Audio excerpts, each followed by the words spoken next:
So you guys, omukulu yagambye nti many times regime apologists claim that we only criticize X and not present policy alternatives. Our team in Parliament launched the alternative budget priorities. And of course, yours truly went and looked for the document. Yours truly found the document. And guys, I kid you not, this is the best 365 pages I've read this year. So essentially, an alternative budget priority is a shadow budget. Essentially, the opposition comes up with a document to highlight how they would use resources and how effectively they think the current government should use resources. And because I know you guys are not going to read this document, I'm going to use this video to break down each and every single key thing I found interesting in this particular video.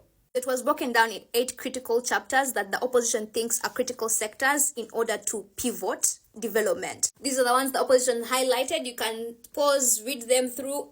I'm also going to post like the link of the document in the comment section so that you can go read it yourself. But me, I'm here to talk about the highlights for me in the document. 3 key things that they highlighted on: government efficiency, optimization of resources, and the big one, combating corruption in Uganda. But let's start with my personal favorite, reducing the parliament by 50%. They highlighted that our parliament is unnecessarily big, and they drew comparison from other countries like India, whose population is 1.3 billion people. And yet for some reason, they have almost the same amount of members of parliament like we do. And the rationale behind it is to cut costs, which we have been talking about for a very, very long time. Because explain to me why every single cohort of MPs has to get a new 500 million car, alongside with the expedited allowances and all those other nitty-gritty things. I moved on to highlight that we lose 9 trillion a year to corruption, which is insane. This is keeping in mind that we already run a deficit budget, which is also supported by loans and grants and aid. And so they were highlighting the need to relocate funds in order to create a more optimized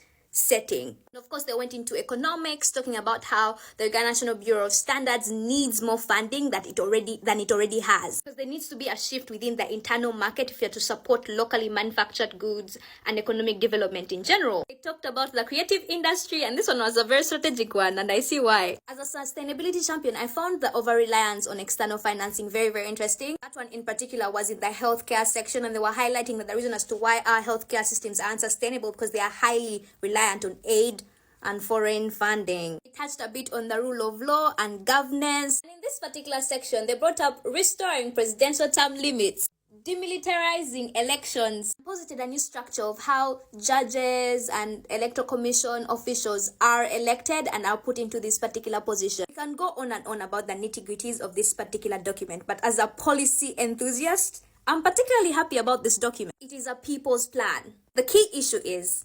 implementation, and that's always where we get people. This document is 360 something pages on. We can go on and on breaking down each single topic, but I encourage you guys to look for it and read it and know what the plan of the opposition is, because you need to understand the policies you want to vote for. I'm also going to put the link of the document under this video, both in the comment, and attach the link as well so that you guys read about it and understand how policy is implemented and its effects on people. To end this video, I'll read the conclusion from the whole document. This country is in urgent need of radical reform.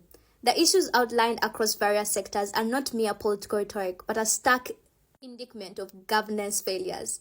The deliberate erosion of the rule of law, the rampant corruption, the blatant disregard for human rights are all fueled by political convenience of government. As a result, state institutions have been compromised, serving the interests of the ruling elite rather than all Ugandans. This is what I'm here for. I'm here for the niggers. In this regard, I'm here for the policies.